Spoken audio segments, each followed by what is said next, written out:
સુરતમાં વિદ્યાકુંજ સ્કૂલ દ્વારા રક્ષાબંધનના પર્વ નિમિત્તે અનોખી પહેલ કરવામાં આવી છે। શાળાના બાળકોએ જાતે રાખડીઓ તૈયાર કરી દેશના સરહદો પર તૈનાત જવાનોને મોકલી છે। વાઘા, લેહ, લદ્દાખ અને નડાબેટ બોર્ડર પર ફરજ બજાવતા જવાનો માટે અંદાજે 1500 રાખડીઓ મોકલવામાં આવી છે।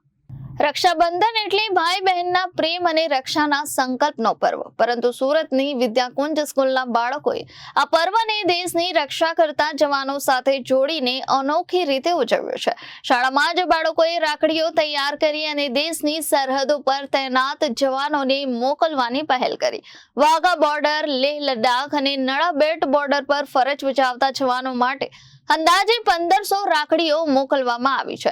બાળકો માટે આ રાખડી મોકલવાનો કોઈ કાર્યક્રમ નથી, પરંતુ દેશની સુરક્ષા માટે દિવસ રાત સરહદ પર ખડે પગે રહી સૈનિકો પ્રત્યે સન્માન વ્યક્ત કરવાનો અનોખો પ્રયાસ છે। આ પહેલના માધ્યમથી બાળકોને સૈનિકો ઉપરાંત પોલીસ જવાનોના મહત્વ અને દેશની સુરક્ષામાં તેમની ભૂમિકા વિશે પણ સમજ આપવામાં આવી। મહેશભાઈ પટેલ, વિદ્યાકુંજ સંકુલ નિયામક। વિદ્યાકુંજ સ્કૂલમાં રક્ષાબંધન પર્વ નિમિત્તે એક અનોખો પ્રયોગ કરવામાં આવ્યો।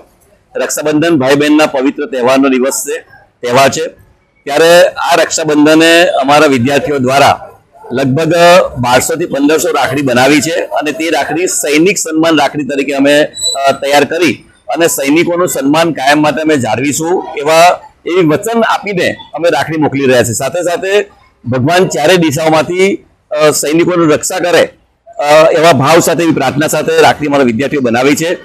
વિદ્યાર્થીઓએ ખાસ સંદેશ મોકલ્યો છે કે 140 કરોડની જનતા તમારી સાથે છે, તમે અમારા પરિવારના સભ્યો છો, એ ભાવથી આ રક્ષાબંધન પર્વ નિમિત્તે રાખડી વિદ્યાર્થીઓ મોકલી રહ્યા છે। Reporter Sujal Rathod, Janadesh news, Surat.